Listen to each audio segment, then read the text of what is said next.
Mari kita berdoa sebelum kita masuk dalam acara firman.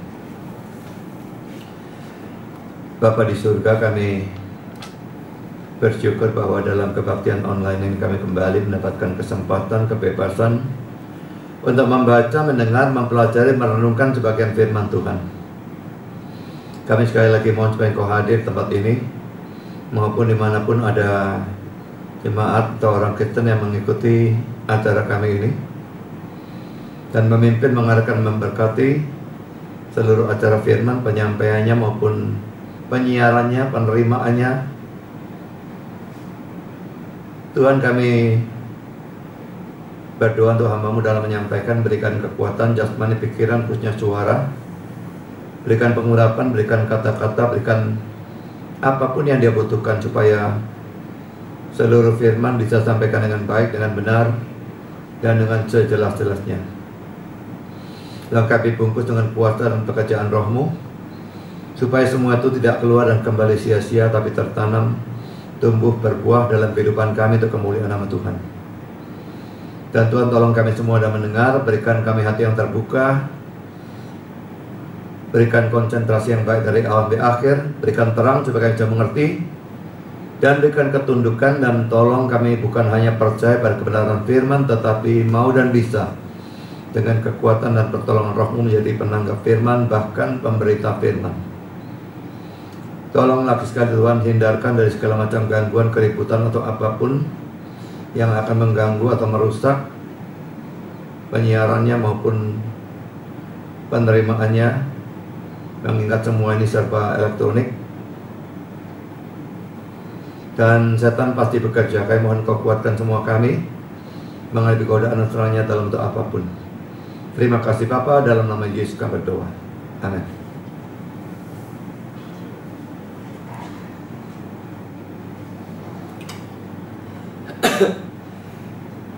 Kita melanjutkan seri Injil Lukas pasal yang ke-10. Kita hanya membaca ayat 1 sampai dengan ayat yang ke-12 saja, supaya dalam membahas yang dibahas nanti cuma ayat 3 dan 4 saja, tapi supaya terlihat konteksnya ya. Kemudian daripada itu Tuhan menunjuk 70 murid yang lain, lalu mengutus mereka berdua-dua mendahuluinya ke setiap kota dan tempat yang hendak dikunjunginya. Katanya kepada mereka, tuaian memang banyak, tetapi pekerja sedikit. Karena itu mintalah kepada Tuhan yang punya tuaian, supaya Ia mengirimkan pekerja-pekerja untuk tuaian itu. Pergilah, sesungguhnya aku mengutus kamu seperti anak domba ke tengah-tengah serigala. Janganlah membawa pundi-pundi atau bekal atau kasut, dan janganlah memberi salam kepada siapapun selama dalam perjalanan. Kalau kamu memasuki suatu rumah, katakan lebih dahulu, damai sejahtera bagi rumah ini. Dan jikalau di situ ada orang yang layak menerima damai sejahtera, maka salammu itu akan tinggal atasnya. Tapi jika tidak, salammu itu kembali kepadamu. Tinggallah dalam rumah itu, makan dan minumlah apa yang diberikan orang kepadamu, sebab seorang pekerja patut mendapat upahnya. Janganlah berpindah-pindah rumah. Dan jikalau kamu masuk ke dalam sebuah kota dan kamu diterima di situ, makanlah apa yang dihidangkan kepadamu, dan sembuhkanlah orang-orang sakit yang ada di situ, dan katakanlah kepada mereka, kerajaan Allah sudah dekat padamu. Tetapi jikalau kamu masuk ke dalam sebuah kota dan kamu tidak diterima di situ, pergilah ke jalan-jalan raya kota itu dan serukanlah, juga debu kotamu yang melekat pada kaki kami kebaskan di depanmu. Tetapi ketahuilah ini, kerajaan Allah sudah dekat. Aku berkata kepadamu, pada hari itu Sodom akan lebih ringan tanggungannya daripada kota itu. Saudara, kita masih sampai pada bagian di mana kita membahas perintah-perintah yang Yesus berikan kepada 70 atau 72 orang yang Dia utus ini ya. Pada kali yang lalu kita sudah membahas ayat yang kedua ya. Ya, ayat yang kedua tentang tuaian banyak tapi pekerja sedikit. Hari ini kita akan membahas ayat 3 dan ayat 4. Dan ini poin kedua, kita bahas ayat 3-nya dahulu ya. Yang berbunyi, pergilah, sesungguhnya aku mengutus kamu seperti anak domba ke tengah-tengah serigala. Di sini terjemahan kita mengatakan sesungguhnya. Sebetulnya entah dari mana kata sesungguhnya itu muncul. King James, RSV dan NASB menerjemahkan behold atau lihatlah. Kata itu sebetulnya diberikan supaya orang itu perhatiannya ditarik gitu ya. Nah, kalau pakai kata sesungguhnya kok rasanya sama sekali tidak cocok. Tapi behold atau lihatlah itu lebih cocok. Tapi entah kenapa NIV menghapuskan kata itu. Tapi pokoknya sudah ngerti apa maksud dari kata itu ya. Dalam terjemahan Indonesia bolak-balik sesungguhnya, sesungguhnya. Tapi di sini behold atau lihatlah, tujuannya perhatikan. Bagiannya penting, perhatikan, seperti itu ya. Nah, kalau dalam ayat 3 ini dikatakan aku mengutus kamu seperti anak domba ke tengah-tengah serigala. Ini sebetulnya mirip dengan Matius 10 ayat yang ke-16. Tapi saya pikir sikonnya memang berbeda. Saya akan bacakan di sini, lihat. Aku mengutus kamu seperti domba ke tengah-tengah serigala. Pertama tadi anak domba, ini domba. Ada perbedaan. Lalu di sini ada tambahan. Sebab itu hendaklah kamu cerdik seperti ular dan tulus seperti merpati. Potongan terakhir ini tidak saya bahas karena ini hanya ada dalam Matius 10 ayat 16, tapi tidak ada di dalam ayat 3, dan saya membatasi pembahasan dalam ayat 3 ini. Saudara, kita digambarkan seperti domba atau bahkan anak domba yang tidak mempunyai alat pertahanan apa-apa. Domba mungkin punya tanduk, tetapi tidak ada artinya, saudara ya. Apalagi pada waktu itu dibandingkan dengan serigala, itu sama sekali tidak ada apa-apanya. Orang dunia digambarkan serigala, orang Kristen digambarkan domba, bahkan anak domba. Saya tempo hari waktu menceritakan Yesus sebagai gembala itu, mengkhotbahkan seri itu Yohanes pasal 10. Saya pernah menceritakan, saya kira satu cerita yang saya lihat di TV, betul-betul terjadi ya. Orang pelihara domba dan bolak-balik dia melihat dombanya itu pagi-pagi dia lihat tuh luka semua ya, penuh dengan luka-luka. Dan akhirnya rupanya dipasang CCTV entah bagaimana untuk mengetahui apa yang membuat domba itu luka. Ternyata saudara, yang mendatang itu cuma burung yang mungkin besarnya segini. Dan burung itu cucui domba itu, cabuti bulunya, cucui sampai kulitnya luka semua. Dombanya tidak bisa apa-apa saudara. Hanya menghadapi burung seperti itu saja, dia tidak bisa apa-apa. Bayangkan kalau menghadapi serigala. Jadi domba ini betul-betul adalah binatang yang sangat lemah dan tidak punya pertahanan apapun. Tanduknya tidak ada artinya. Kalaupun dia lari-larinya tidak cepat. Terbang tidak bisa, masuk ke dalam air tidak bisa, masuk ke dalam air juga tanah tidak bisa, air tidak bisa. Semua tidak ada. Binatang-binatang boleh dikatakan semua punya alat pertahanan tertentu. Tapi domba ini tidak punya apapun. Dan itu digunakan untuk menggambarkan orang Kristen. Sedangkan orang dunia digambarkan sebagai serigala. Maka dua penggambaran ini satukan. Jelas menunjukkan saudara, adanya penderitaan, penganiayaan, bahkan pembunuhan terhadap orang-orang Kristen. Karena itu saudara, kalau hal seperti itu terjadi, atau pada orang Kristen yang lain, atau pada diri saudara sendiri, janganlah terlalu heran. Yesus memberikan penggambaran seperti ini untuk menunjukkan kita memang ada dalam sikon yang membahayakan. Nah saudara, sekarang saya sebelum memberikan penafsiran yang lain yang bagus, saya akan memberikan penafsiran yang salah tentang Matius 10 ayat yang ke-16 ini. Bagian awalnya ya, hanya bagian A-nya ya. Dan penafsiran yang salah ini keluar dari orang yang sangat besar, Charles Haddon Spurgeon. Tapi seperti saya pernah sudah katakan, saya pelajari dia gara-gara Suhento Leo fitnah dia. Saya pelajari tentang dia di Wikipedia. Ternyata Charles Haddon Spurgeon ini masuk fakultas saja tidak pernah, apalagi masuk sekolah teologi. Dia tidak punya pendidikan teologi resmi apapun. Jadi orangnya termasuk autodidak, baca buku banyak.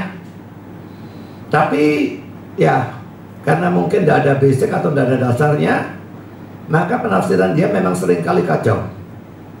Dia sangat sering merohanikan sesuatu yang sebetulnya tidak boleh dirohanikan. Misalnya orang lumpuh, dirohanikan lumpuh rohani. Orang buta, buta rohani. Orang mati, mati rohani, dan sebagainya.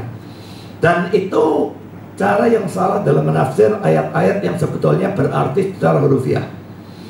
Jadi tidak perlu heran kalau orang ini lalu memberikan suatu tafsiran yang salah. Tapi bagaimanapun kalau orang Kristen biasa mendengar ini, mungkin mereka tidak bisa lihat salahnya di mana. Mari kita lihat kata dia ya. Bagaimanapun juga, misi dari domba kepada serigala merupakan suatu misi yang penuh pengharapan.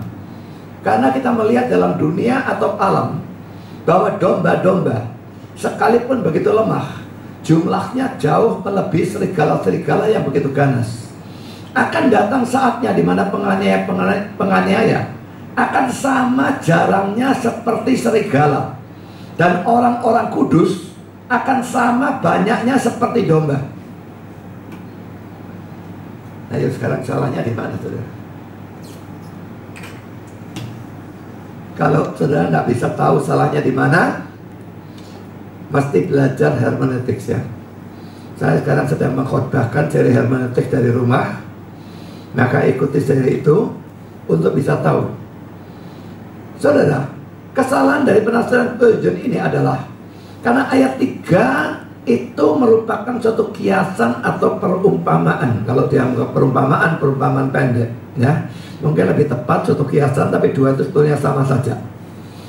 Dan salahnya di mana? Saudara, menafsirkan suatu perumpamaan atau kiasan itu tidak boleh ditarik terlalu jauh lebih daripada yang diinginkan oleh penulisnya atau yang mengucapkan. Dan di sini jelas sekali dia menarik arti perumpamaan itu terlalu jauh, dan karena itu salah. Kiasan domba dan serigala digunakan hanya untuk menekankan satu atau beberapa hal yang sama antara gambaran dan realita atau artinya. Sebetulnya semua kiasan, semua perumpamaan seperti itu tujuannya menunjukkan atau menekankan satu atau beberapa hal yang sama antara kiasan atau perumpamaannya dengan realita atau artinya. Karena itu dalam menafsirkan suatu kiasan atau perumpamaan, kita tidak boleh menyamakan segala sesuatu antara kiasan dan atau perumpamaan itu dengan realita dan artinya. Kalau disamakan segala sesuatu, jelas terjadi kekacauan. Sekarang saya berikan contoh yang saya sudah sering kali berikan ya. Kalau saya misalnya katakan kepada seseorang, kamu tuh kayak babi. Sekarang artinya apa sudah? Ini kiasan. Apakah saya mengatakan dia seperti babi itu betul-betul antara babi dan orang itu segala sesuatunya sama? Tentu tidak mungkin. Kalau begitu ya tidak usah kata seperti. Ya kamu memang babi. Dia bukannya gemuk, jalan kaki 4, buntutnya melengkung, lalu rakus, baunya tidak enak, sedang berendam dalam lumpur, warnanya mungkin merah muda atau apa. Saya tidak menyamakan segala sesuatu antara dia dengan babi. Mungkin saya hanya menyamakan hal-hal tertentu. Ya tergantung pada waktu saya mengatakan kepada orang itu, tujuan saya apa? Mungkin orang itu gemuk, saya katakan kamu seperti babi. Hanya gemuknya, tok lainnya tidak ada. Mungkin orang itu rakus atau jorok, kamu seperti babi. Saya tekankan hanya rakusnya atau joroknya. Tapi tentu dalam suatu kiasan atau perumpamaan, tidak mungkin menyamakan segala sesuatu. Dan kalau segala sesuatu disamakan, berarti tarik terlalu jauh kiasan atau perumpamaannya, maka itu jelas menjadi suatu arti yang salah dan menunjukkan nanti pembicaraan itu jadi konyol. Kamu seperti babi, berarti kamu udah dipanggang enak. Lah, lucu saudara. Ini semua jadi konyol saudara kalau semua ditarik. Jadi hati-hati dalam menafsirkan suatu perumpamaan atau kiasan. Hanya satu atau beberapa. Dan kalau dalam Alkitab selalu kelihatan betulnya. Atau dari ayat ini atau dari ayat yang lain kelihatan. Yang mana yang boleh diambil, yang mana yang tidak boleh diambil. Dalam persoalan kita diumpamakan sebagai domba atau anak domba, dan orang dunia sebagai serigala. Saya yakin yang Yesus persoalkan hanyalah kelemahan dari domba dan kekuatan atau keganasan dari serigala. Bukan jumlahnya domba dan jumlahnya serigala di dalam dunia ini. Kalau diumpamakan jumlahnya, ini jadi konyol luar biasa kalau itu diambil sebagai artinya. Memang kalau domba sama serigala ya banyak domba, banyak-banyaknya jauh lebih banyak dombanya. Saudara, kata-kata Spurgeon pada bagian akhirnya, akan datang saatnya di mana penganiaya-penganiaya akan sama jarangnya seperti serigala, dan orang-orang kudus akan sama banyaknya seperti domba. Saya rasa ya sangat besar kemungkinannya menunjukkan bahwa Spurgeon mempercayai doktrin tentang kerajaan 1000 tahun, post milenialisme, yang menganggap nanti akan muncul betul-betul 1000 tahun hurufiah di dunia ini. Dan pada saat itu akan terjadi pertobatan orang-orang kafir dalam jumlah yang luar biasa banyaknya. Bukan cuma ribuan atau jutaan, tapi mungkin ratusan juta dan miliaran. Sekarang ini jarang yang bertobat. Ya, yang masuk gereja banyak, tapi yang bertobat sungguh-sungguh tidak banyak tuh. Tapi nanti katanya orang yang percaya post milenial dalam kerajaan 1000 tahun terjadi pertobatan yang luar biasa. Mungkin mencakup Israel, mungkin saya tidak ngerti persisnya. Tapi saudara, menurut saya ini salah. Dan memang kalau saudara memperhatikan orang-orang reform, ahli-ahli teologi reform, ahli-ahli teologi reform itu terpecah menjadi dua dalam urusan kerajaan 1000 tahun. Sebagian masuk amil dan sebagian masuk post-mil. Kenapa bisa terpecah seperti itu? Karena Calvin tidak menentukan pandangan. Calvin tidak memberikan tafsiran tentang kitab Wahyu karena dia terang-terangan mengakui dia tidak mengerti. Dan kerajaan 1000 tahun ada dalam Wahyu pasal 20. Jadi karena komandannya ini atau bapak gereja ini tidak memberikan pandangan, anak buahnya terpecah post dan A. Dan mungkin sekali Spurgeon termasuk pada yang post. Saudara, saya termasuk A, mil. Dan saya tidak percaya nanti akan ada kerajaan 1000 tahun hurufiah. Apalagi dunia ini akan menjadi bagus sekali, terjadi pertobatan yang luar biasa. Saya menganggap ajaran itu bertentangan dengan sangat banyak ayat dalam Alkitab. Saya percaya amil yang mengatakan yang dimaksud kerajaan 1000 tahun itu ya sekarang ini. Sekarang ini kita hidup dalam kerajaan 1000 tahun. Tapi 1000 tahun itu bukan hurufiah. Sejak Yesus datang pertama sampai sesaat menjelang Yesus datang kedua, itu kerajaan 1000 tahun. Dan ini bukannya membaik, saudara, tapi memburuk. Akan datang nabi palsu makin lama makin banyak. Sekarang sudah luar biasa banyak. Nanti akan antikristusnya muncul, lebih banyak lagi nabi palsu dan sebagainya. Penganiayaan orang Kristen dan sebagainya lebih banyak lagi. Orang Kristen menurut saya tidak bakal tambah banyak, tetapi tambah sedikit. Yang sejati saya maksudkan, penganiayanya yang tambah banyak. Jadi saudara, itu tidak bisa diambil dari kiasan atau perumpamaan tentang domba dan serigala ini dengan mengambil jumlah mereka. Itu jelas bukan yang dimaksudkan oleh Kristus. Jadi hati-hati dengan penafsiran-penafsiran semacam demikian. Perumpamaan itu kelihatannya gampang nafsir, Tapi sangat banyak orang keliru dalam menafsirkan perumpamaan atau kiasan. Karena mari kita lihat kata-kata dari Leon Morris. Leon Morris berkata demikian. Mereka tuh yang diutus oleh Yesus ya, 70 atau 72 orang itu ya, tidak pergi pada suatu tugas yang mudah. Anak domba di tengah-tengah serigala tidak berada dalam sikon yang sangat diinginkan. Kiasan ini menunjuk baik pada bahaya maupun pada ketidakberdayaan. Pelayan-pelayan Allah dalam arti tertentu selalu tergantung pada belas kasihan dari dunia. Dan dalam kekuatan mereka sendiri, mereka tidak bisa menangani sikon dalam mana mereka berada. Mereka harus memandang kepada Allah. Maksudnya bukan memandang tok, bergantung, bersandar kepada Allah. Jadi saudara, ini baru tafsiran yang benar ya. Kiasan ini menunjuk baik pada bahaya maupun pada ketidakberdayaan. Bahayanya banyak, kalau kita kuat tidak masalah. Bahayanya banyak, kita tidak berdaya. Ini yang betul-betul cilaka. Kalian saudara, orang-orang Kristen, khususnya pelayan-pelayan Allah yang sungguh-sungguh, dalam arti tertentu selalu tergantung pada belas kasihan dunia. Itu kelihatannya. Dalam kekuatan mereka sendiri, tidak bisa saudara.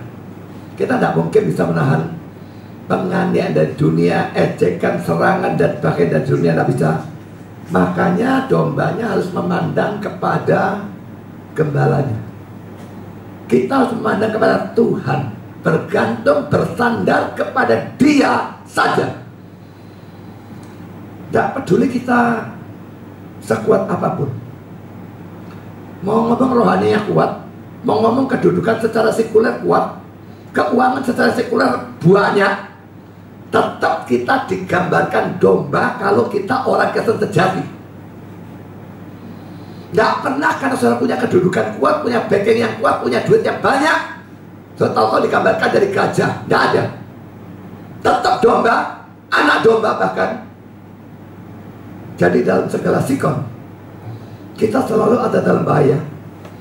Yang menjadi sandaran kita, perlindungan kita, hanyalah Tuhan, yang adalah gembala kita. Karena saya lanjutkan kata-kata William Hendrickson.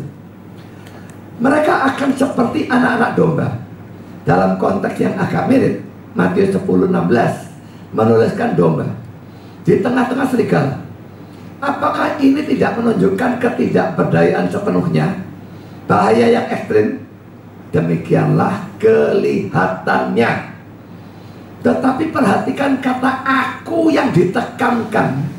Dalam kata-kata aku mengutus kamu, dalam Matius 10:16. Tidak seorang pun yang kurang atau lebih kecil dari gembala mereka yang sedang berbicara. Aku itu gembala mereka, tidak kurang dari itu. Bukan orang lebih rendah, malaikat tidak. Gembala Yesus. Terpisah dari Dia, pasti mereka ada dan akan ada dalam sikon yang tanpa harapan, tetapi diperintahkan olehnya sebagai utusan-utusannya. Kebalikannya lah yang benar. Jadi kalau dilihat sepintas, wah, domba sama serigala kita betul-betul kasus tanpa harapan. Tapi saudara, dengan ikut campurnya gembala, ceritanya lain saudara. Kita tidak tergantung serigala itu. Serigala itu tidak bisa apa-apa selama gembala itu menjaga kita. Kalau dalam ayat 3, dalam Lukas 10 ayat 3 ini ya, digunakan hanya kata Yunani apostelo. Maka dalam Matius 10 ayat 16 digunakan kata Yunani dua kata, ego apostelo. Saudara, baik dalam bahasa Yunani maupun dalam bahasa Ibrani, suatu kata kerja itu biasanya subjeknya itu sudah termasuk di dalamnya. Misalnya kata bara di dalam Kejadian 1 ayat 1 ya, itu artinya He created. Bara Elohim, maka God menggantikan He itu God created. Jadi subjeknya sudah ada. Jadi kata Yunani apostolo juga demikian. Sebetulnya sudah artinya aku mengutus, apostolo itu. pada waktu ditambahkan ego apostelo, berarti kata akunya itu ditekankan. Karena apostelo artinya sudah aku mengutus, ditambah lagi masih ego yang artinya aku. Jadi itu yang dia katakan, perhatikan kata aku yang ditekankan dalam aku mengutus kamu. Jadi saudara, fakta bahwa Yesus mengutus kita itu ditekankan, dan itu merupakan suatu penghiburan bagi kita. Sekalipun kita diutus ke dalam dunia seperti domba ke tengah-tengah serigala. Karena saudara, berlaku ayat di bawah ini sebagai suatu penghiburan bagi kita ya. Pertama adalah teks ini Matius 10, 28 sampai dengan 30. Dan janganlah kamu takut kepada mereka yang dapat membunuh tubuh, tetapi yang tidak berkuasa membunuh jiwa. Takutlah terutama kepada Dia yang berkuasa membinasakan baik jiwa maupun tubuh di dalam neraka. Bukankah burung pipit dijual 2 ekor seduit? Namun seekor pun daripadanya tidak akan jatuh ke bumi di luar kehendak Bapakmu. Dan kamu, rambut kepalamu pun terhitung semuanya. Jangan takut kepada mereka yang dapat membunuh tubuh, tapi tidak berkuasa membunuh jiwa. Cuma suruh takut pada Tuhan yang berkuasa binasakan jiwa dan tubuh dalam neraka. Mereka cuma bisa bunuh tubuh. Apakah mereka bisa? Sudut pandang manusia mereka bisa. Tapi ayat 29 mengatakan burung pipit dijual 2 ekor seduit. Burung murah ya. Tapi seekor pun tidak jatuh ke bumi di luar kehendak Bapa. Rambut kepala pun terhitung. Burung pipit dan rambut kepala itu remeh, tidak bisa jatuh, tidak bisa mati, tidak bisa rontok kalau bukan kehendak Tuhan. Dan itu pasti berlaku untuk kita yang jauh lebih penting. Jadi secara mata atau pandangan dari manusia, dunia bisa bunuh kita. Tapi kalau mengikut sertakan Tuhannya, dunia tidak bisa bunuh kita, kecuali Tuhannya mengizinkan hal itu. Kecuali Dia memang mau kita mati jahit, mati dibunuh atau apapun, maka Dia biarkan, bisa saja. Tapi pada waktu Dia tidak mau, tidak peduli apapun yang terjadi, tidak mungkin dibunuh.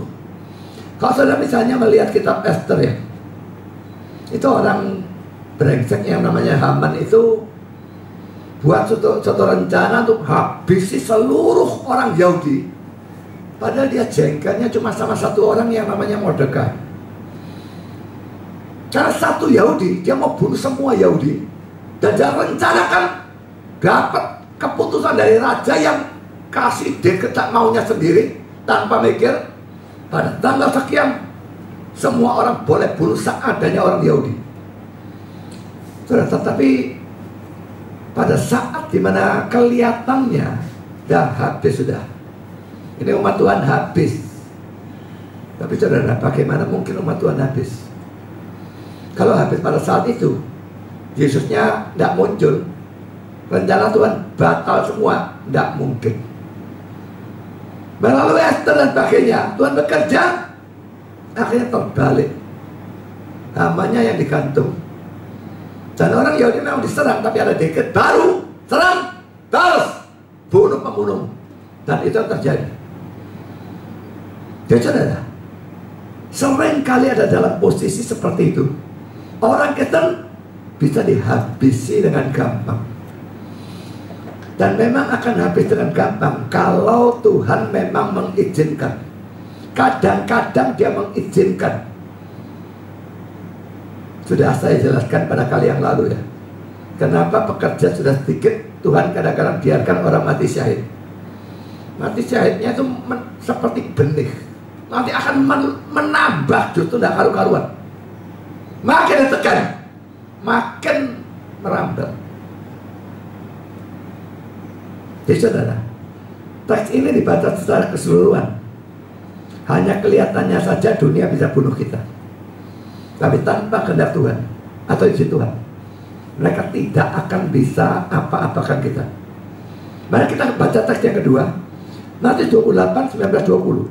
Karena itu pergilah, jadikanlah semua bangsa muridku dan baptislah mereka dalam nama Bapa dan Anak dan Roh Kudus, dan ajarlah mereka melakukan segala sesuatu yang telah kuperintahkan kepadamu. Dan ketahuilah, aku menyertai kamu senantiasa sampai kepada akhir zaman. Saudara, perintah nginjil ini ya, jadikan semua bangsa murid dan sebagainya, ini yang paling membuat setan itu jengkel kepada kita. Orang Kristen yang tidak pernah nginjil, hamba Tuhan yang tidak pernah nginjil, tidak akan terlalu jadi sasaran setan. Saya yakin itu. Tapi makin banyak saudara memberitakan Injil, makin setan benci saudara. Dan dia akan gerakkan anak-anaknya. Bahkan kadang-kadang, bukan kadang-kadang, sering, dia bisa menggerakkan anak-anak Tuhan yang bodoh, yang dia tipu sedemikian rupa, sehingga menyerang anak-anak Tuhan yang memberitakan Injil. Jadi serangan bisa datang dari segala jurusan. Tapi saudara, yang saya berikan warna merah itu memberikan kita suatu jaminan. Ketahuilah, aku laki-laki sang gembala ya, menyertai kamu senantiasa sampai kepada akhir zaman. Saya percaya bahwa orang Kristen yang sejati sudah disertai Kristus. Tapi janji ini berlaku secara khusus ya. Orang yang memberitakan Injil itu mendapatkan penyertaan yang jauh lebih kuat dari Kristus dengan adanya janji ini. Mari kita melihat kata-kata Matthew Henry. Mereka harus pergi dengan suatu harapan tentang kesukaran dan penganiayaan. Harapan itu bukan maksudnya berdoa madamuko ada penganiayaan, moga-moga aku diantemi. Bukan itu ya. Tapi memang sudah pasti, karena domba diutus ke serigala. Ini pasti terjadi. Itu maksudnya harapan. Bukan kita berharap moga-moga terjadi. Bukan seperti itu. Lihatlah, aku mengutus kamu sebagai anak-anak domba ke tengah-tengah serigala. Tetapi pergilah dan ambillah keputusan untuk membuat yang terbaik darinya. Saudara, kalau saudara ada di tempat yang membahayakan, tempat yang tidak menyenangkan, tempat yang menyiksa, tempat yang membuat saudara menderita, apakah saudara diejek, dikucilkan, dianiaya, atau apapun, ambillah keputusan untuk membuat yang terbaik darinya. Kalau kita dalam sikon yang lebih bagus, kita bisa melakukan sesuatu yang lebih bagus. Tapi dalam sikon yang terburuk, tetap lakukan yang terbaik yang saudara bisa lakukan dalam sikon terburuk itu. Katakanlah saudara punya kesehatan yang bagus, maka belajarlah banyak, khotbahlah banyak, pelayan banyak sesuai karunia saudara. Tapi bagaimana kalau kesehatan saudara buruk? Ya belajarlah sebisanya dan lakukan pelayanan sebisanya. Sekalipun jumlahnya dibandingkan yang ini berbeda, tidak masalah. Tuhan bisa memberkati yang sedikit menjadi besar, tergantung maunya dia. Tapi pokoknya sudah dalam sikon yang seburuk apapun, lakukanlah yang terbaik. Kita di Indonesia ini ada penekanan tetap ya. Sesuatu yang saya tidak lihat perubahan dalam pemerintahan Jokowi adalah penekanan terhadap Kristen ini rasanya tidak ada majunya sama sekali. Maju kalau positif tidak ada belas. Saya tidak melihat bagiannya. Tapi sikon di jauh lebih bagus dari banyak negara, misalnya seperti China. Kalau kita Chinese, haruskah kita pro China?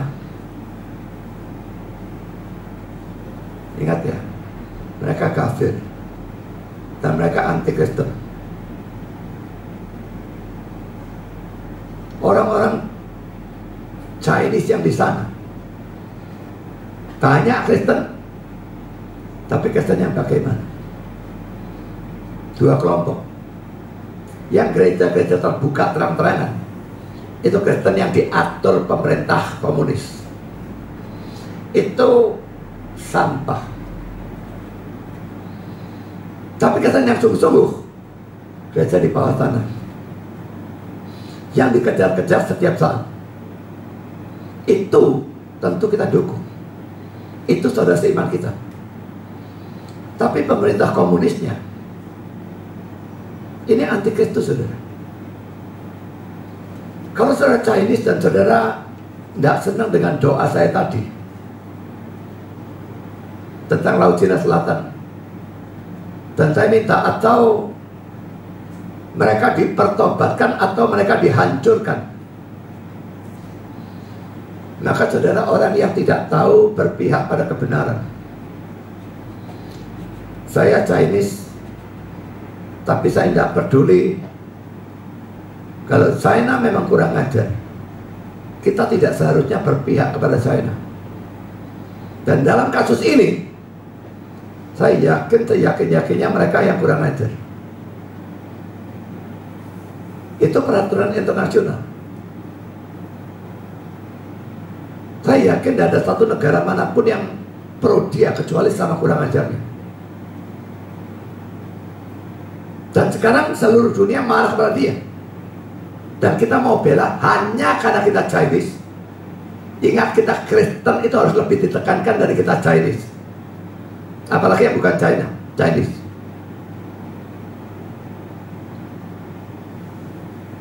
Saya selalu berpihak pada kebenaran. Baru-baru ini masuk Zoom ya, acara debat antara Unitarian dan Trinitarian.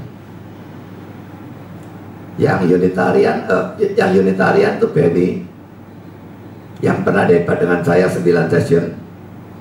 Dan yang Trinitarian seorang rektor sekolah teologi, Dr. Willy, tidak tahu apa nama belakangnya, selalu sukar diucapkan, saya lupa terus. Nah, dalam debat itu saudara, mereka debat tentang Yohanes 1 ayat 1, firman itu adalah Allah.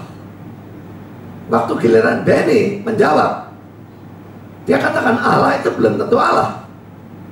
Kalau dia lari ke Yohanes pasal 10 ayat 34 sampai 36, dia lari juga ke Mazmur 82 kalau saya tidak salah, untuk menunjukkan bahwa kata Allah bisa berarti bukan Allah. Tapi yang sini bilang, yang rektor itu, jangan lari kemana-mana, kita Yohanes 1 ya Yohanes 1. Dan moderatornya Albert Rumahku waktu itu mendukung si rektor, ya jangan lari kemana-mana. Saya kritik si Albertnya. Saya teman sama Albert ya, Albert, kamu jadi moderator yang tidak fair. Cara Benny berargumentasi itu dengan mencari ayat lain tentang arti kata Allah. Cara berargumentasi yang sah harus diizinkan. Memang pandangan dia salah, cara nafsirnya salah, tapi cara berargumentasinya lari ke ayat lain untuk menunjukkan arti ini benar sebetulnya, itu harus diizinkan. Loh, saya Trinitarian kok bela yang Unitarian? Dalam hal dimana dia benar, saya akan bela dia. Itu saya. Kalau saya nyerang si Tentong, lalu orang katakan Pak Budi tidak tahu kawan, tidak tahu lawan. Orang goblok yang tidak tahu bela kebenaran. Saya tidak peduli siapapun. Kalau dia salah, saya akan serang. Dan saya akan nyatakan bersalah. Dalam dunia rohani saya bersikap demikian. Sekarang urusan China, dunia sekuler, haruskah saya bersikap berbeda? Saya tidak peduli siapapun dari saudara yang Chinese. Saudara harus lebih tekankan Kristen dan kebenaran daripada ke-Chinesean saudara.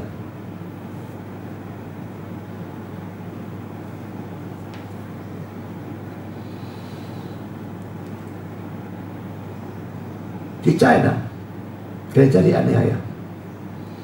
Jadi orang-orang yang Kristen di sana nggak bisa seenak kita ya. Kebaktian pakai AC, mereka lari, duitnya pasti tidak banyak. Beli AC, Alkitab saja mereka belum tentu punya. Kita bisa punya e-store, punya Bible Works dan sebagainya. Enak sekali. Kebaktian santai pakai layar dan sebagainya. Bisa direkam, disiarkan di sana. Saya ingin tahu disiarkan di mana. Tapi tetap saudara, kalau kita masuk dalam sikon seburuk itu, lakukan yang terbaik yang bisa dilakukan dalam sikon yang terburuk.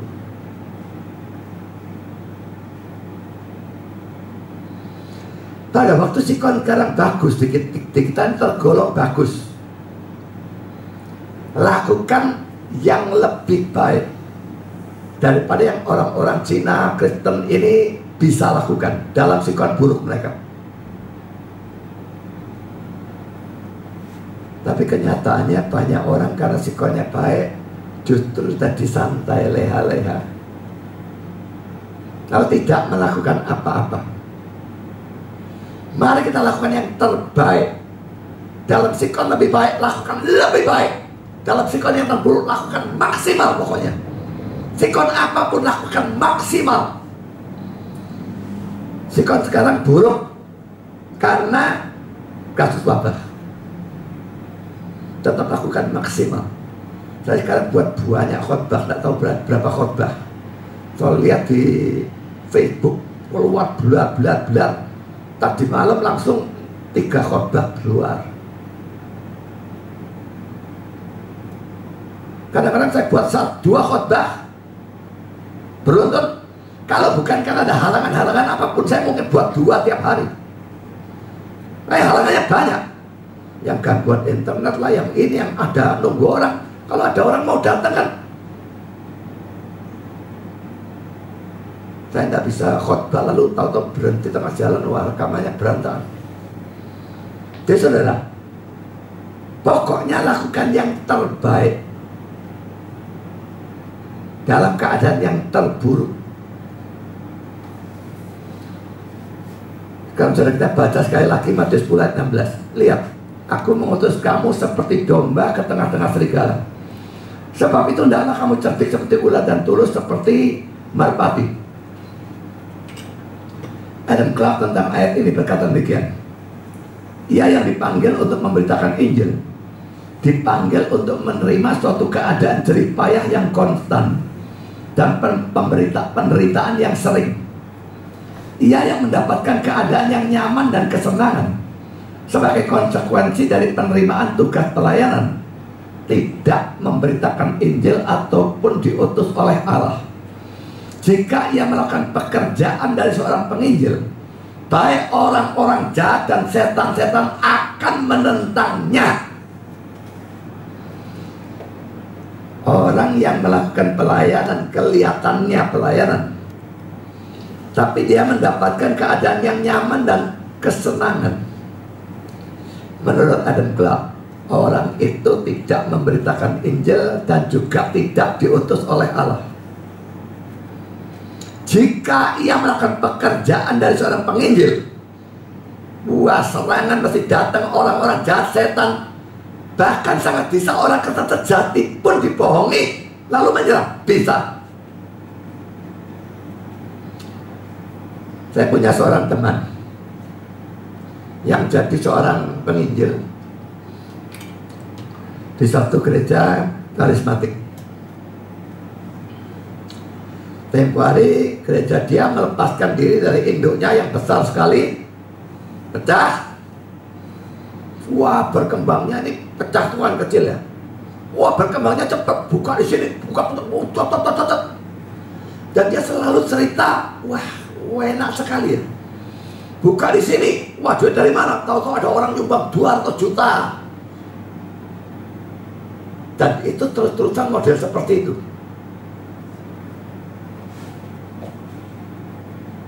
Tapi kalau tidak percaya yang seperti itu pelayanan dari Tuhan. Memang pelayanan dari Tuhan tidak selalu ada problem keuangan, tapi problem mesti ada, tidak bisa tidak. Bisa problem keuangan, bisa problem penyakit, bisa problem perpecahan, adu domba, dan tidak tahu apa lagi.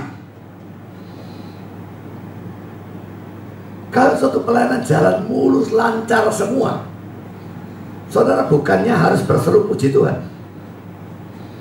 Saudara harus introspeksi, mengapa pelayanan ini mulus? Mengapa setan tidak mengapa-apakan pelayanan ini kalau pelayanan ini benar?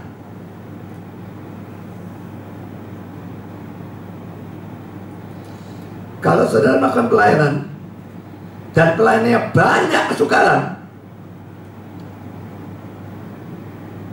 bisa kesukarannya datang atau dari Tuhan atau dari setan. Jadi tetap belum tentu pelayanan yang benar. Kalau mulus terus, pasti bukan dari Tuhan. Kalau banyak problem, bisa kena salah Tuhan hajar, tapi bisa dia sangat benar, setan gempur habis-habisan. Kalau kasus yang terakhir ini, yang kasus saudara, bersyukurlah, maju terus, tidak peduli kesukarannya bagaimanapun, dan lakukan yang maksimal di tengah-tengah kesukaran yang bagaimanapun hebatnya.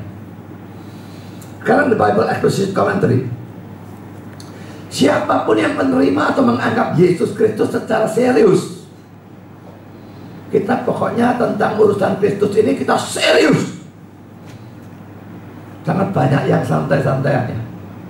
Ini enggak serius, menjadi target atau sasaran dari setan. Saudara, ini rumus. Saudara serius dalam urusan Yesus, serius dalam hal positif ya, bukan serius memusuhi, lain cerita. Serius dalam hal positif, saudara pasti jadi target atau sasaran dari setan. Ini kata-kata seorang Ibn Fans, Anda tahu bacanya nama ini, Hafner, sering memberitahu para pendengarnya. Lalu bagian terakhir, kebanyakan anggota-anggota gereja tidak memberi iblis problem atau gangguan yang cukup untuk membangkitkan oposisinya. Kalau tadi bicarakan suatu pelayanan gereja, sekarang bicarakan pribadi ya, anggota-anggota gereja. Dikatakan kebanyakan anggota-anggota gereja tidak memberi iblis problem atau gangguan yang cukup untuk membuat dia ngamuk keluar sumunya, lalu menyerang saudara, menimbulkan oposisi mati-matian dalam diri saudara. Orang ini anak Tuhan, tapi ya ini anak Tuhan yang baik. Baik dari sudut pandang setan, berarti buruk dari sudut pandang Tuhan. Kalau setan anggap saudara baik, cukup baik sehingga dia tidak merasa perlu menyerang saudara, saudara pasti anak Tuhan yang buruk atau orang kesan KTP. Pikirkan saudara, apa yang saudara lakukan dalam hidup sehari-hari dari dulu saudara mulai jadi Kristen sampai sekarang. Apakah itu cukup menjengkelkan setan sehingga setan menyerang saudara atau tidak? Berapa banyak, berapa sering, berapa mati-matian saudara dalam memberitakan Injil, dalam melayani, dalam mendukung pelayanan, berapa banyak?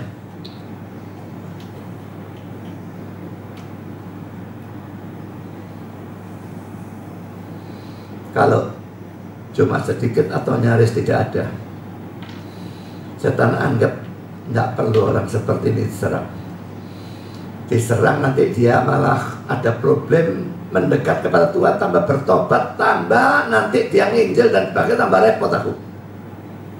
Biarkan saja, ini bukan biar tidur terus. Itu sistemnya setan, saudara. Jadi saudara, coba perhatikan hidup saudara, penuh problem, penuh penderitaan, dan apakah itu memang muncul karena pelayanan saudara atau tidak? Tidak selalu berhubungan langsung ya. Misalnya nginjil lalu diantemi orang, ini langsung ya. Tidak selalu seperti itu. Bisa saja seorang nginjil banyak lalu tahu-tahu tidak ada hujan, tidak ada angin, kena penyakit. Atau saudara yang sakit, atau anak yang sakit, atau istri saudara, atau keluarga yang lain. Pokoknya kena bencana-bencana seperti itu tidak selalu langsung berhubungan. Tapi setan menyerang dengan hal-hal itu. Kalau hidup saudara mulus semua, jalan lancar semua, curigailah saudara hidup secara salah. Makin benar pelayanan kita, makin banyak gangguan dan penderitaan yang akan kita alami. Tapi tetap lakukan yang terbaik dalam sikon yang terburuk. Karena kita masuk dalam poin yang ketiga, dan kita membahas ayat yang keempat. Janganlah membawa pundi-pundi atau bekal atau kasut, dan janganlah memberi salam kepada siapapun selama dalam perjalanan. Saya akan pecah menjadi dua ya. Potongan pertama dalam poin A, janganlah membawa pundi-pundi atau bekal atau kasut. Kata bekal itu salah terjemahan. Bekal itu biasanya lebih ke arah makanan ya. Terjemahan dari King James Script yang bisa diartikan dompet atau kantong yang kecil betulnya ya. RSV dan NIV dan NASB bag atau kantong. Dan Lansky berkata demikian, dengan melarang membawa suatu balantion, kantong uang, Yesus ingin mereka untuk tidak membawa uang untuk membeli makanan dan kebutuhan-kebutuhan, dengan tidak mengizinkan pera atau kantong kecil atau dompet. Ia ingin mereka untuk tidak membawa persediaan dan sebagainya. Jadi pera ini yang diterjemahkan bekal tadi itu ya. Lalu selanjutnya, atau kasut atau sandal. Sebetulnya sandal, karena orang saat itu tidak pakai kasut ya. Sandal sebetulnya. Tidak berarti mereka harus pergi dengan telanjang kaki. Mereka tidak boleh membawa sandal ekstra, tetapi harus pergi sebagaimana adanya mereka dengan sandal yang mereka pakai. Tak dikatakan apapun tentang pakaian yang lain, tetapi pernyataan berkenaan dengan sandal juga berlaku untuk itu. Tak boleh ada pakaian atau jubah, serban, tongkat, dan sebagainya. Di sana tak boleh ada perlengkapan sama sekali. Dalam pengutusan yang pertama, dalam Matius pasal 10, saya kira itu ada ya. Memang pakaian tidak boleh bawa pakaian seret. Ya, pakaian yang lengket di badan saja, jangan bawa seret. Sebetulnya perintah ini agak aneh. Lalu mereka tidak ganti. Kalau makan itu bisa mengharapkan dari orang yang mereka layani beri makan. Masa mereka juga, apalagi hari kedua saja mestinya sudah ganti pakaian, masa mereka sudah belikan pakaian? Aneh sebetulnya, tapi pokoknya itu yang terjadi. Tidak boleh bawa ini, tidak boleh bawa itu, tidak boleh bawa ini, tidak boleh bawa itu. Dan mereka diharuskan bersandar, bergantung sepenuhnya kepada Tuhan. Sebetulnya ini ujian iman. Mau trust kepada Tuhan dalam urusan kebutuhan apapun, uang, makanan, pakaian, apapun, sehingga pergi tanpa bawa apa-apa. Saya lanjutkan dengan kata-kata Lansky.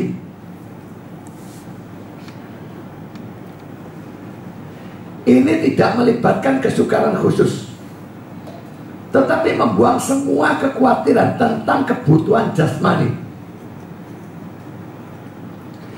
Ia yang mengutus mereka akan menyediakan bagi mereka dalam semua hal. Mereka harus belajar untuk percaya sepenuhnya. Lukas 22 ayat 35. Dan dengan demikian mereka mengalami kebahagiaan dan kepuasan yang berjalan bersama dengan kepercayaan. Sebagaimana mereka mempercayai ajarannya, Demikian juga mereka harus mempercayai firman-Nya berkenaan dengan segala sesuatu yang menopang kehidupan atau kesehatan. Saudara, membuang semua kekhawatiran tentang kebutuhan jasmani. Mereka pergi ini memang diutus oleh Yesus sendiri. Pergi melakukan kehendak Tuhan, itu mereka pasti. Dan disertai suatu ujian, jangan bawa apa-apa. Pada waktu mereka mentaati semuanya, maka Tuhan itu pasti akan mencukupi kebutuhan mereka apapun itu. Harus belajar untuk trust kepada Tuhan. Mereka percaya ajarannya selama ini. Mereka harus percaya juga firman-Nya berkenaan dengan segala sesuatu yang menopang kehidupan atau kesehatan. Dan memang kenyataannya terjadi, saudara ya. Ini Lukas 22 ayat 35, 36a menunjukkan. Lalu ia berkata kepada mereka, ini menanyakan peristiwa yang pengutusan ini ya. Ketika aku mengutus kamu dengan tiada membawa pundi-pundi bekal dan kasut, adakah kamu kekurangan apa-apa? Jawab mereka, suatu pun tidak.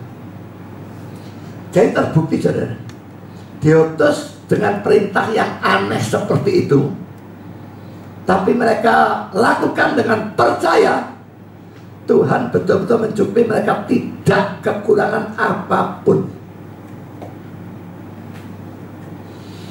Hamba Tuhan yang sungguh-sungguh, orang-orang Kristen yang sungguh-sungguh, yang pada masa pandemi ini mendapatkan problem keuangan atau problem apapun, pekerjaan, sudah gitu masih ada demo lagi.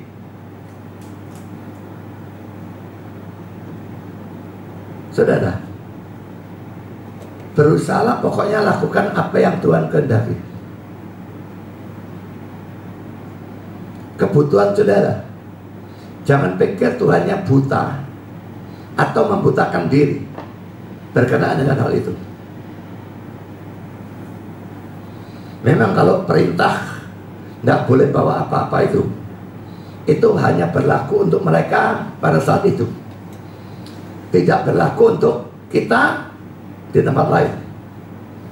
Tapi kalau trust kepada Tuhan, pada waktu kita hidup sesuai perintahnya, pada waktu kita melayani betul-betul dalam jalan Tuhan, maka kita boleh trust sepenuhnya, dan Dia pasti akan mencukupi apapun kebutuhan kita. Tidak boleh menempuh cara-cara yang salah, yang saudara pikir bisa mendatangkan duit. Cara salah itu banyak, saya tidak peduli apapun, pikirkan sendiri. Tetap jalan dengan benar, melayani dengan benar, tidak peduli risikonya bagaimanapun. Tuhan dengan caranya sendiri bisa dan pasti akan mencukupi saudara. Carilah dahulu kerajaan Allah dan kebenarannya, maka semuanya akan ditambahkan kepadamu. Dia tidak janji berikan kemewahan dalam ayat itu, tapi kebutuhan saudara, yang memang kebutuhan, Dia akan memberikan. Saudara, saya lanjutkan William Hellickson. Letakkan kepercayaanmu kepada Allah, Ia akan menyuplai semua kebutuhanmu. Adalah apa yang Sang Juru Selamat maksudkan.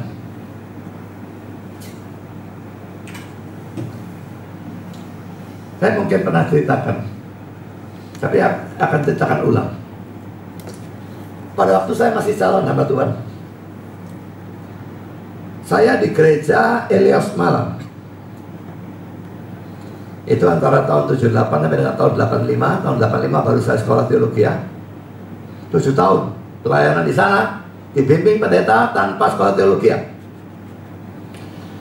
Pada waktu itu saudara, gereja kami mengadakan suatu KKR di kota Magetan. Di Magetan itu ada sebuah gereja Pentakosta sebetulnya, yang beberapa waktu sebelumnya minta bernaung di bawah gereja kami. Jadi akhirnya masuk ke gereja Elios di bawahnya, ya, masuk sinodenya gereja Elios.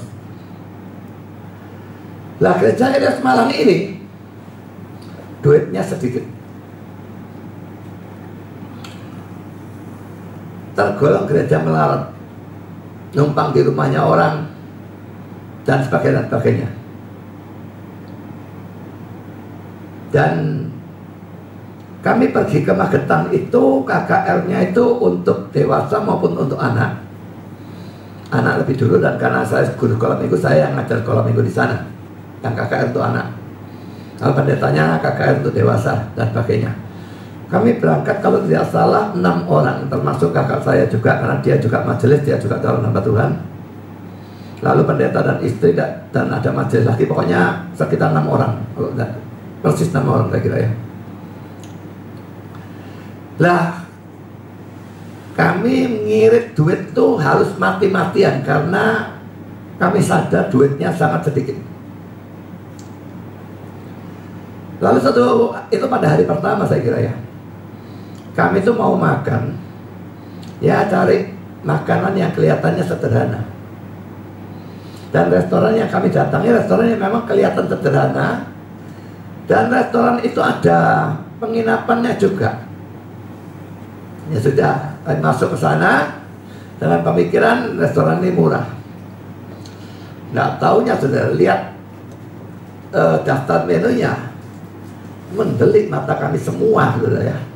Karena ini gendeng, luarangnya setengah mati. Soto ayam, wih, ini mahalnya luar biasa. Saya lupa tarifnya ya, tapi pokoknya nggak aturan harganya. Nah, kami menghibur diri, barangkali banyak. Orang 6 beli soto berapa, saudara? Beli soto 2.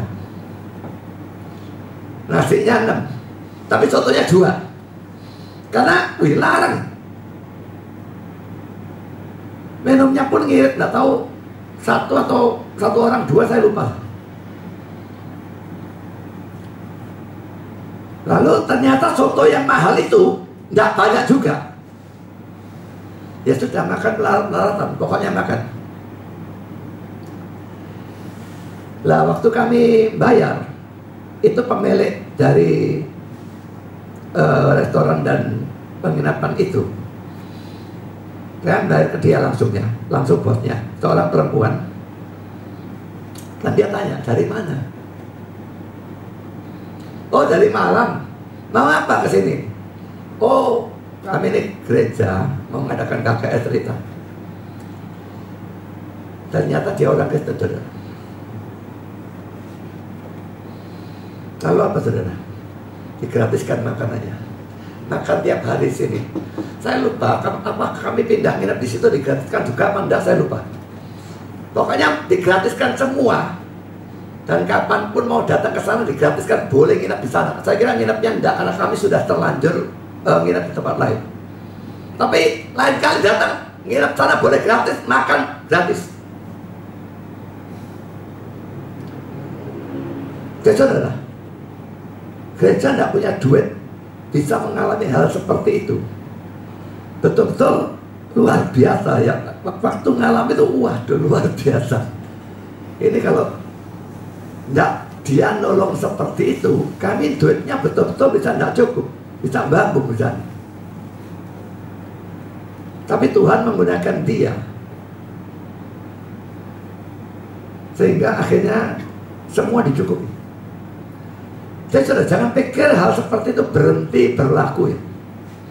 Tuhan bisa gerakan siapapun, apakah orang miskin atau orang kaya, untuk menolong saudara. Dalam setiap sikon, yang penting jalan di pusat kehendak Tuhan, jangan miring sedikit pun. Sekarang kita tidak pernah diutus dalam pelayanan tanpa bawa apa-apa. Itu tanpa bawa apa-apa, hanya untuk mereka pada saat itu saja.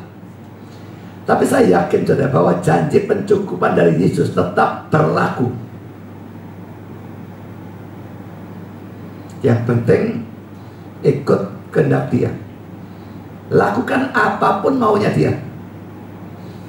Ayat ini tetap berlaku dalam segala sikon, asal syaratnya sudah penuhi. Carilah dahulukan itu kerajaan Allah dan kebenarannya, maka semuanya itu akan ditambahkan kepadamu. Dia janjikan cukup. Dia bukan janjikan makanan mewah. Dia bukan janjikan duit berlimpah-limpah, mobil Lamborghini dan sebagainya. Tapi dia janji semuanya itu akan ditambahkan kepadamu.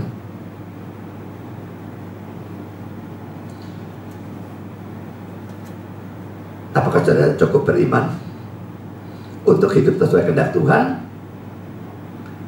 Atau sebaliknya, wah gak cukup, lalu cari jalan tikus yang tidak karu-karuan untuk mendapatkan uang dengan cara curang, cara yang tidak sesuai kehendak Tuhan dan sebagainya. Hentikan saudara. Percaya kepada Tuhan, dia akan mencukupi. Sekarang kita masuk dalam potongan yang kedua, poin B. Dan janganlah memberi salam kepada siapapun selama dalam perjalanan. Inilah kira-kira satu perintah yang aneh. Lenski mengatakan demikian. Perintah untuk tidak memberi salam kepada siapapun di jalan hanya kedengaran seperti ketidaksopanan, dan pandangan seperti itu segera disingkirkan oleh ayat 5. Ayat 5-nya ngomong kalau masuk rumahnya orang beri salam. Yang tidak boleh kan di jalan, masuk rumah orang lain. Anggapan bahwa Yesus memberi perintah ini karena salam orang timur adalah begitu kompleks dan mendetail adalah tidak benar. Perhatikan kata-kata yang saya tulis dengan warna hijau ini ya. Ini pandangannya Lenski ya. Saya tadinya bingung benar atau tidak omongan dia. Nanti saya akan bahas ya. Salam itu merupakan pendahuluan dari percakapan, dan karena itu menunda perjalanan. Jadi ini pandangan Lenski. Bukannya karena salam itu rumit dan membutuhkan waktu lama, bukan itu. Itu pandangan penafsir, tapi katanya salah. Salamnya pendek, tapi itu merupakan pendahuluan dari percakapan. Kita halo, lalu kado ngomong-ngomong bisa setengah jam, bisa 4 jam. Tadi jam akan bisa 2 jam. Lalu pelayanannya terbengkalai. Itu kata dia. Saya pikir yang warna merah tetap memungkinkan, tapi yang warna hijau itu ditentang oleh seadanya penafsir yang saya tahu. Inilah yang Yesus ingin cegah, karena alasan mana ia juga mengutus begitu banyak orang. Pekerjaannya banyak, tapi pekerjaannya sedikit ya. Tidak boleh buang waktu. Pekerjaan itu harus dilakukan dengan segera atau tanpa penundaan, karena waktunya singkat. Ayat 5 tadi sudah saya jelaskan, tidak usah saya bacakan ya. Jadi saudara, sekarang saya persoalkan ya, yang warna hijau tadi itu benar atau tidak? Salam orang timur, kita memang orang timur, tapi jelas bukan kita yang dimaksudnya. Orang timur di sana. Banyak penafsir berkata salamnya itu mendetail dan butuh waktu lama.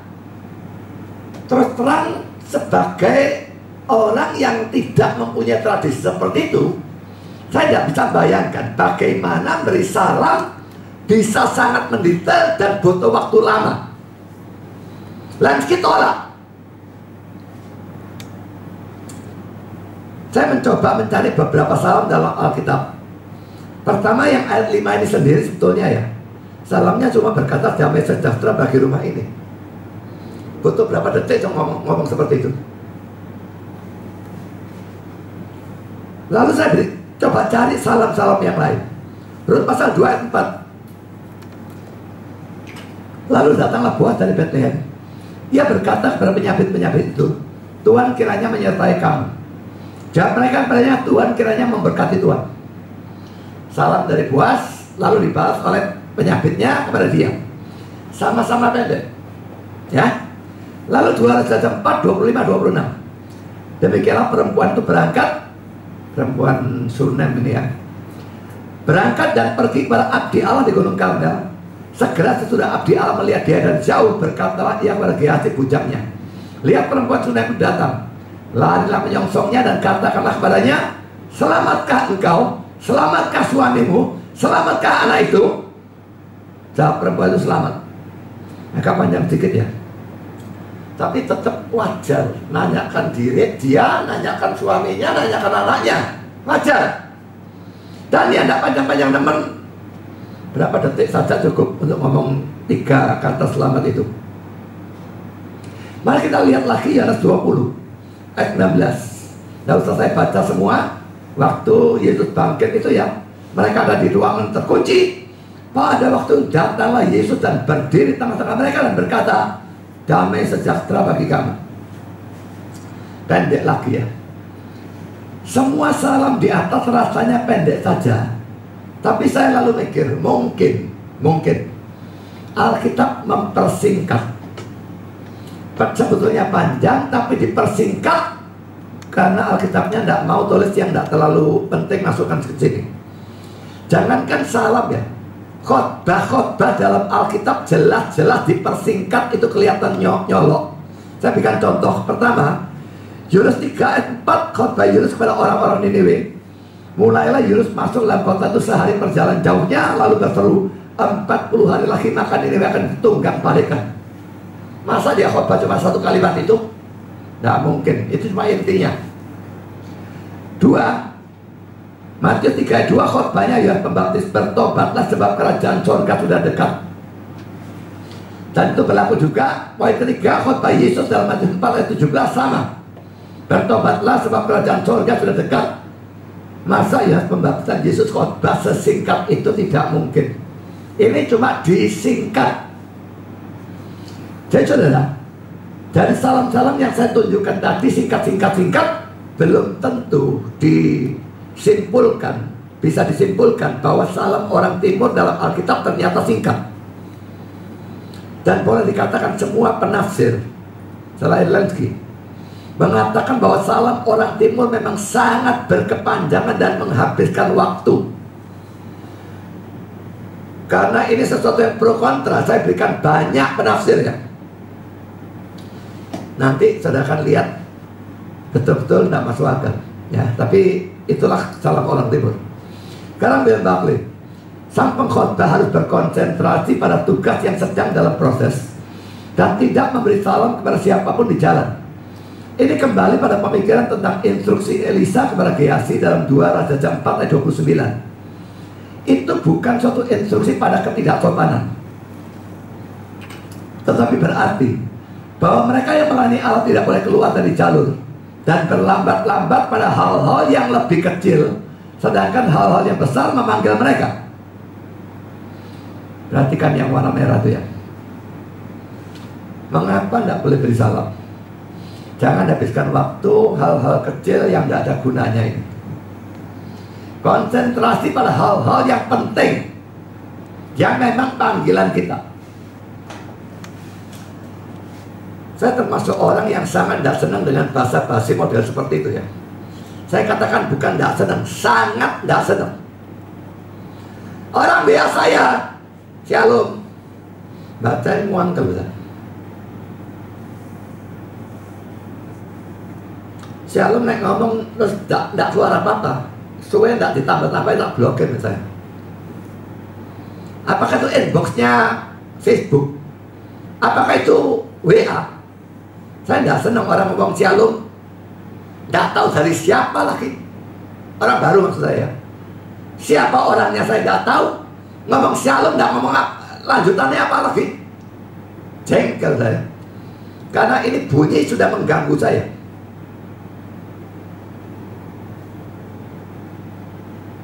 Kadang-kadang tidak saya balas, apalagi kalau saya repot. Kadang-kadang saya balas langsung, mau apa? Saya tidak pakai bahasa basi dan saya tidak senang bahasa basi. Kalau mau putus sesuatu, langsung ngomong. Karena saya melakukan pelayanan. Saya main Facebook bukan mainan. Saya memang pelayanan. Dan waktu saya singkat. Waktu saya tidak banyak. Tenaga saya tidak banyak. Dan saya tidak mau dihabiskan dengan konyol-konyol seperti ini. Bukan mau tidak sopan, tapi mau konsentrasi waktu, tenaga, pikiran saya untuk hal yang penting dan bukan untuk basa-basi omong kosong ini. Dalam grup tanya jawab juga orang memulai kok langsung tanya grup tanya jawab. Shalom, selamat pagi, moga-moga Pak Budi baik-baik. Membuang waktu saya untuk baca tulisan konyol yang tidak ada gunanya.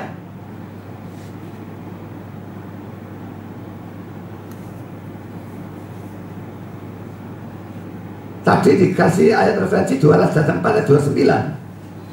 Saya hanya baca yang saya garis bawah ya. Apabila kau bertemu dengan seseorang, janganlah beri salam kepadanya.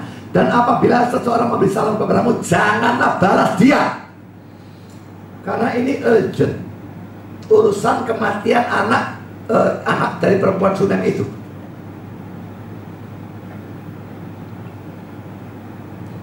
Sekarang mari kita melihat komentar Kyle Endelis tentang 2 Raja 4 ayat 29 ini. Orang-orang timur kehilangan banyak waktu dalam salam yang berkepanjangan.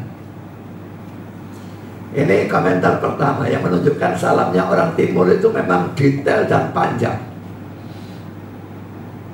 Saya tidak bisa bayangkan panjang gimana sih. Kan biasanya shalom. Shalom apa? Saya tidak tahu.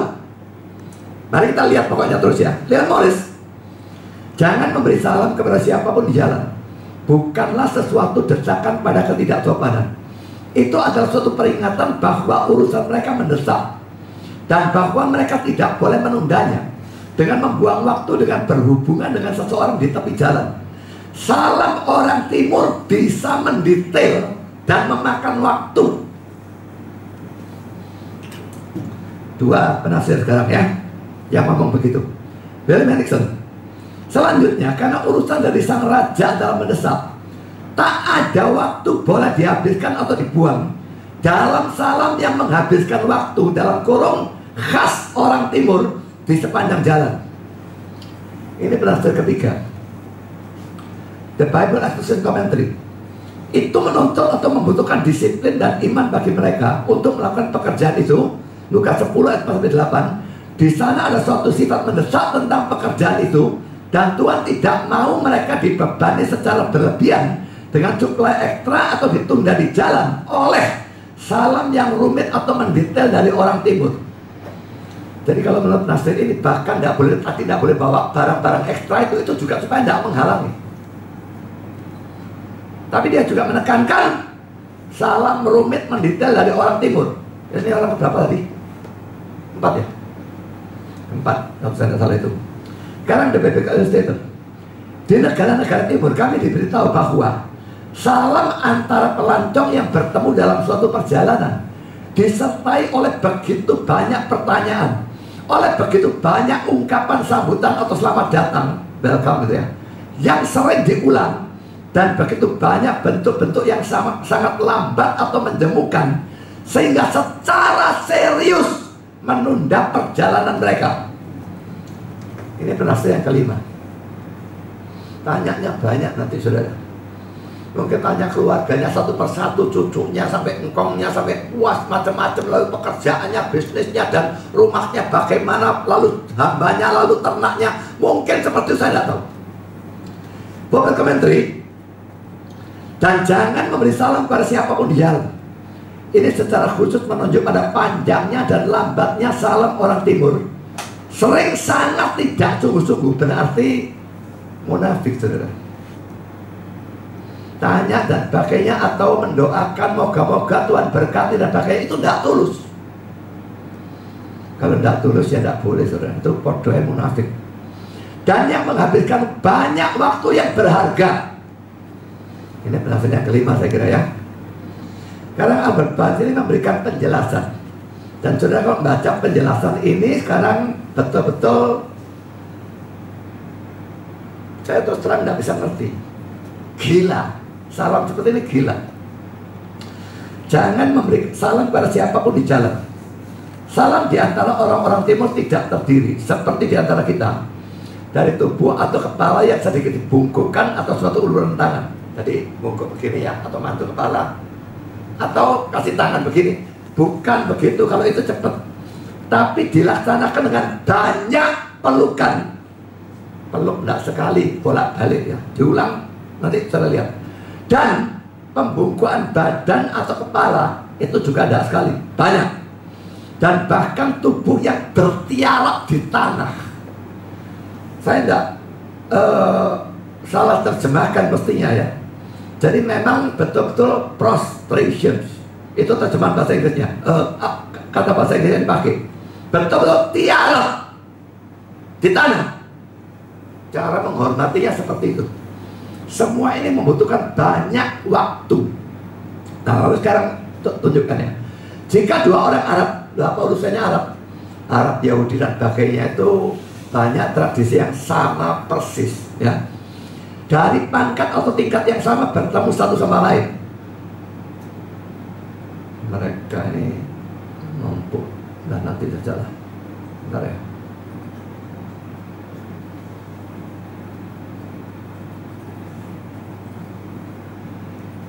Mereka mengulurkan tangan kanan satu sama lain. Dan setelah menepukkan tangan, menepukkannya tuh gimana saya tidak tahu. Nah, saya gambarkan apa, begini lalu nepuk begini, atau di atas begini kayak orang sini, tidak tahu saya. Pokoknya menepukkan tangan. Tapi mereka menaikkan tangan, jadi misalnya bukan itu ya. Nah, mungkin begini lalu menepukkan tangan, saya tidak tahu. Mereka menaikkan tangan mereka seakan-akan untuk mencium mereka. Mencium tangannya sendiri ya. Masing-masing lalu menarik tangannya dan menciumnya alih-alih dari tangan sahabatnya. Jadi bukan mencium tangan sahabatnya, tapi mencium tangan mereka sendiri. Dan lalu meletakkannya pada dahinya. Tidak tahu apa urusannya. Mereka lalu melanjutkan salam dengan mencium janggut satu sama lain. Kalau laki tidak tahu, kalau perempuan ada janggutnya ya apa. Mereka mengucap syukur kepada Allah bahwa mereka sekali lagi diizinkan untuk melihat sahabat mereka. Mereka berdoa kepada Yang Maha Kuasa demi Dia. Kadang-kadang mereka mengulang tidak kurang dari 10 kali upacara dari pelukan tangan dan ciuman.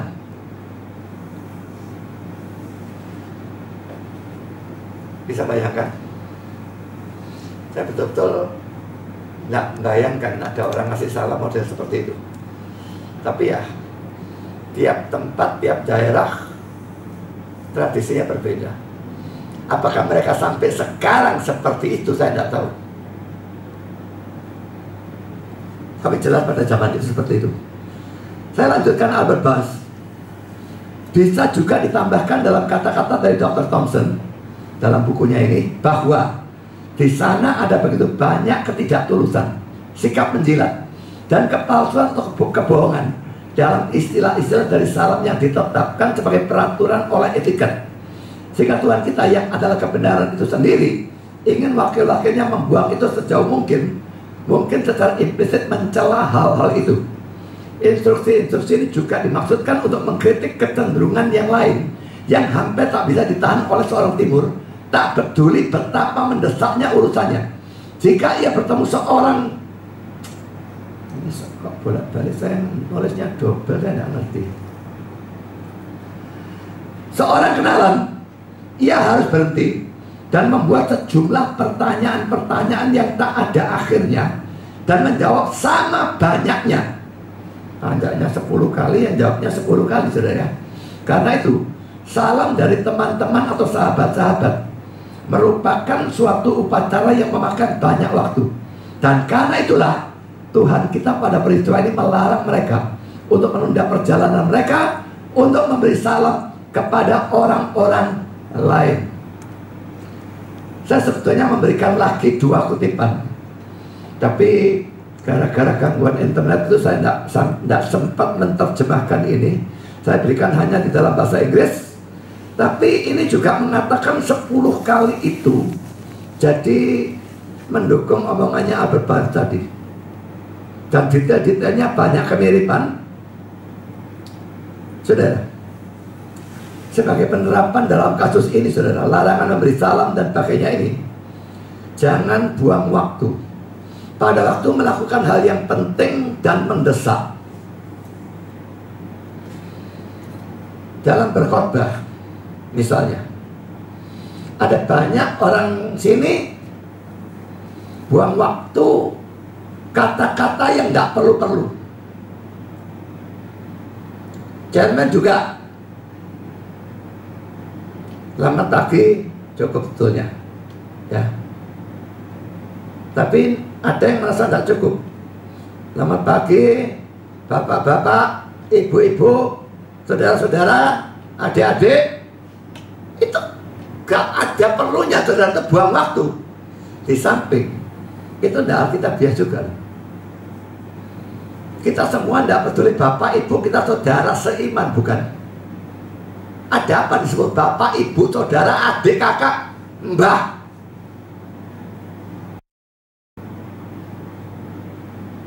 Lebih-lebih kalau itu kebaktian negara gitu ya. Yang terhormat Bapak Presiden RI Joko Widodo, yang terhormat Bapak Wakil Presiden ini, yang terhormat Ketua MPR ini, yang terhormat. Waduh, saya belum tak habis-habisan dengan omongan seperti itu. Waktu khotbahnya biasanya tidak banyak, dihabiskan untuk barang-barang yang tidak perlu-perlu model seperti ini. Seorang pengkhotbah harus bisa menggunakan kata-kata sesingkat mungkin asal jelas. Kalau singkat tak jelas jangan. Kecuali memang mau menekankan. Mau menekankan ulang dengan kata-kata berbeda, itu ada gunanya. Menekankan itu bukan membuang waktu. Tapi kalau omongannya bertele-tele, tidak membuat jelas, kata-katanya banyak, tidak memberikan penjelasan yang lebih jelas, tidak membuat penekanan, buang. Pengkhotbah dan chairman harus bisa buat sesingkat mungkin tapi jelas dalam khotbah ataupun dalam chairman. Sangat banyak pengkhotbah yang mengulang persis satu kalimat, habis ngomong satu kalimat diulang persis, plak. Dan itu tidak terjadi satu kali dalam khotbahnya, bolak-balik. Dan saya tidak ngerti seperti itu. Kalau saya mengulang dengan kata-kata yang berbeda, itu memberikan penekanan. Jangan ngantuk, jangan kelanggapan. Nah itu lain sudah. Penekanan. Kata itu sama, tapi menekankan. Tapi kalau jangan ngantuk, diulang lagi, jangan ngantuk lagi. Apa maunya? Jangan mengulang kalimat pendek ataupun panjang. Setiap pengkhotbah makanya perlu mendengarkan, nonton khotbahnya sendiri. YouTube rekaman tidak peduli. Lihat, aku buang kalimat di mana, buang kata-kata tidak perlu di mana. Dan belajar dari sana, barangkali buat khotbah yang lebih ringkas dan buang kalimat-kalimat yang tidak perlu-perlu. Debat juga demikian ya. Saudara lihat debat saya waktu lawan Unitarian, coba lihat, tonton di YouTube. Yang debat pertama, moderator selalu biasa buang waktu ngomong kosong tak banyak-banyaknya. Saya khotbah, saya langsung mengenai khotbah, jret, habis perkara. Gak ada selamat pagi, terima kasih, boleh bertemu dengan ini, boleh. Yes, ngomong kosong. Waktu saya pendek, 20 atau 25 menit, bahan saya banyak. Saya tidak habiskan waktu untuk sopan santun yang tidak ada gunanya. Tapi lihat saudara, saya debat-debat di Zoom itu selalu awalannya itu panjang, beberapa kalimat. Terima kasih lah, yang selamat pagi lah, yang shalom, tambahin, tak membuka, tahu apa lagi dah.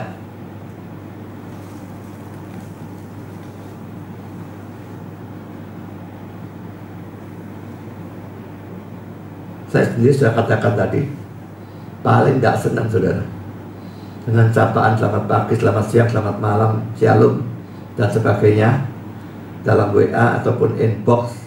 Apalagi orang tanya, kasih segala macam, omong kosong. Belajarlah ngomong straight to the point. Belajarlah membuang semua hiasan-hiasan kata-kata yang tidak membuat makin jelas, hanya membuat khotbahnya makin lama dan makin bertele-tele. Karena apa, saudara? Panggilan yang Tuhan berikan bagi kita urgent. Yesus sendiri melarang berikan salam.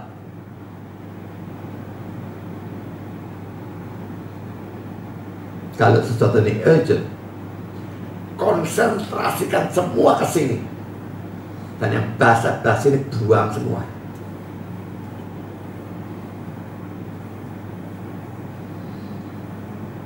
Ada beberapa poin yang sudah saya berikan ya. Urgentnya pelayanan kita membuat kita tidak boleh buang-buang waktu yang tidak perlu-perlu. Bukan hanya untuk salam, tapi untuk apapun yang tidak perlu. Lalu kita diutus seperti domba ke tengah-tengah serigala. Kita harus selalu mengharapkan bahaya, penderitaan, penganiayaan, dan sebagainya. Lalu utusan ini tidak boleh bawa bekal, tidak berlaku untuk kita, tapi tetap samanya kita harus trust kepada Dia. Pokoknya di tengah-tengah, di pusat dari kehendak Tuhan, percayalah, Dia akan mencukupi dan memberkati. Tuhan memberkati saudara sekalian. Amin. Mari kita berdoa.